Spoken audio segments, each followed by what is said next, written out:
Welcome back to Madrid Pulse, your home for the latest Real Madrid news, transfer updates, training reports, and everything happening around the Santiago Bernabeu.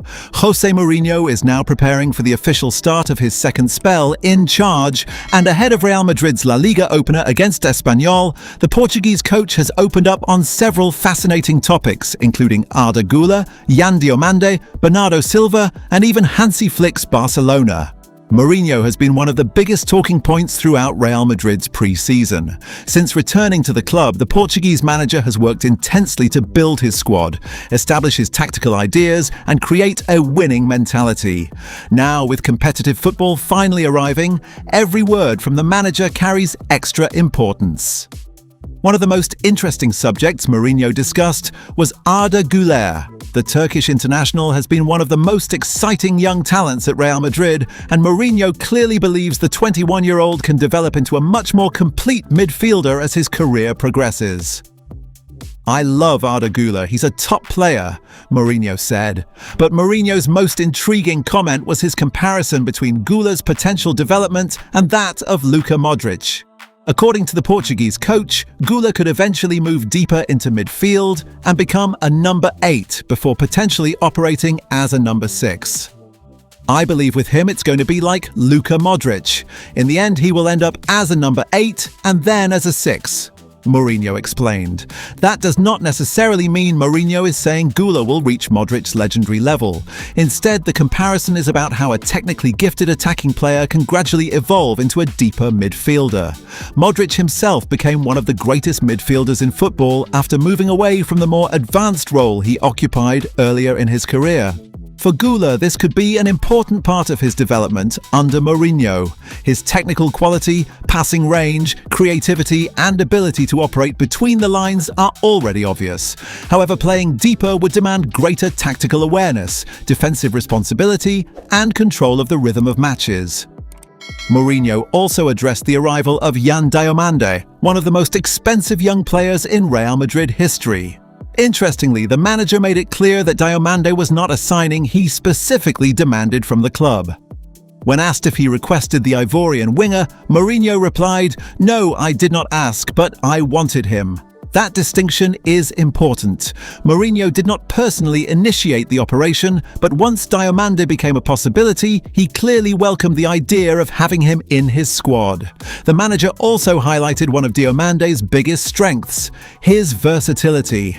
Mourinho praised the youngster for being capable of playing on both sides of the attack, giving Real Madrid another dynamic option in the final third. Diamande's arrival also shows the club's desire to combine immediate quality with long-term potential. At just 19 years old, he has plenty of time to develop, and Mourinho will now have the responsibility of helping him adapt to the pressure and expectations that come with playing for Real Madrid.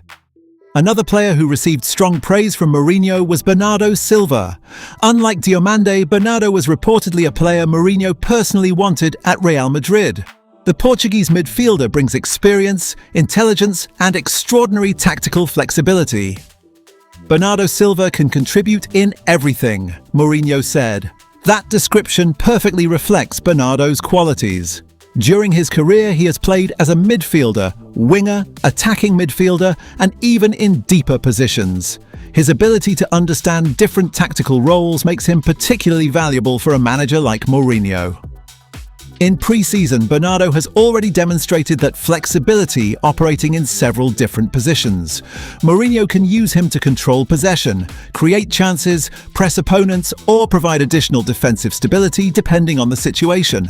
And then came perhaps the most surprising part of the interview, Mourinho's comments about Barcelona coach Hansi Flick. Asked about Flick and his Barcelona team, Mourinho simply replied, "Yes, I like his Barcelona." For a Real Madrid manager, praising Barcelona is certainly unusual, especially considering the historic rivalry between the two clubs. But Mourinho's comment shows that he is willing to recognize quality, regardless of where it comes from. Flick has built a Barcelona side that has enjoyed tremendous success, and Mourinho understands exactly how difficult it is to compete against a team capable of consistently winning trophies. Real Madrid are entering the new season with enormous expectations, and Mourinho knows that Barcelona will be one of the biggest obstacles standing in his way. His second spell at Madrid is therefore beginning under serious pressure, but also with a squad that has been carefully rebuilt during the summer. The Portuguese manager now has talented young players such as Guler and Diamande, experienced stars like Bernardo Silva, and established leaders throughout the squad. His challenge will be to turn all of those individual qualities into one cohesive team. The first real opportunity comes against Espanyol this weekend. After weeks of preparation, tactical experiments, and squad integration, Mourinho will finally discover how his new Real Madrid performs when the points are on the line. For Madridistas, there is plenty to be excited about. Mourinho is back, the squad has been strengthened, young talents are developing, and the manager appears convinced that Real Madrid have the quality to compete for the biggest trophies. The Portuguese mastermind has returned to Madrid with one clear objective: to win. And as the new season begins, all eyes will be on Mourinho and his Real Madrid.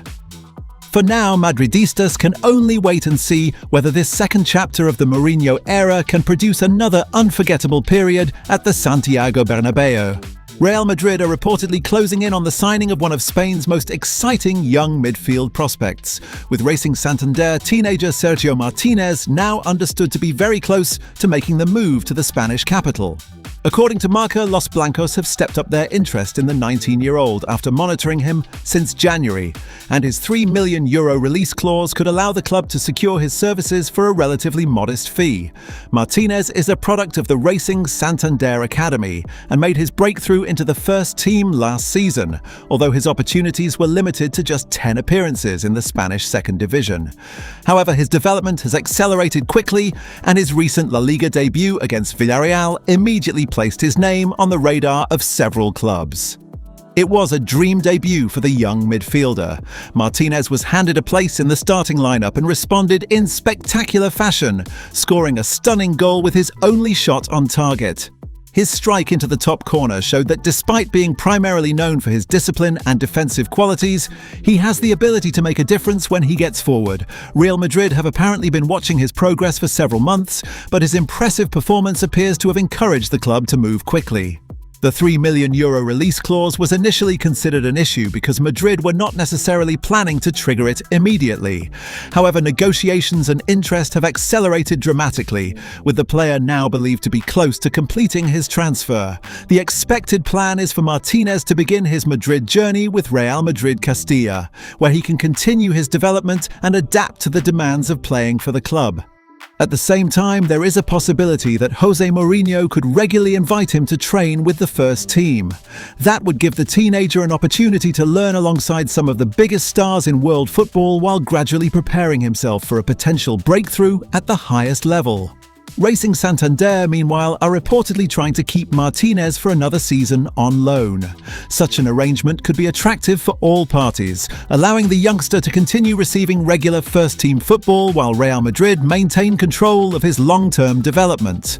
Martinez is primarily a central midfielder and is considered more of a holding player than an attacking midfielder. His biggest strengths include positioning, discipline, ball control, and his willingness to work for the team. He understands how to protect the defense, maintain his position, and help his side control the midfield. His numbers from his La Liga debut also underline his work rate. Martinez played 69 minutes, covered approximately 8 kilometers, won 4 of 8 duels, completed a successful tackle, and registered a recovery. Most importantly, he scored with his only shot on target. For Real Madrid fans, this could be another example of the club investing in the future. Madrid are not only looking for established superstars, they are also identifying talented young Spanish players before their values explode. If Martinez continues developing at his current rate, the €3 million investment could eventually look like one of the smartest pieces of business Madrid have made. With Mourinho now building his new Real Madrid project, the arrival of a young, hard-working Spanish midfielder could add another exciting option for the future. Sergio Martinez may not be expected to walk straight into the first team, but Madridistas will certainly be watching his progress closely.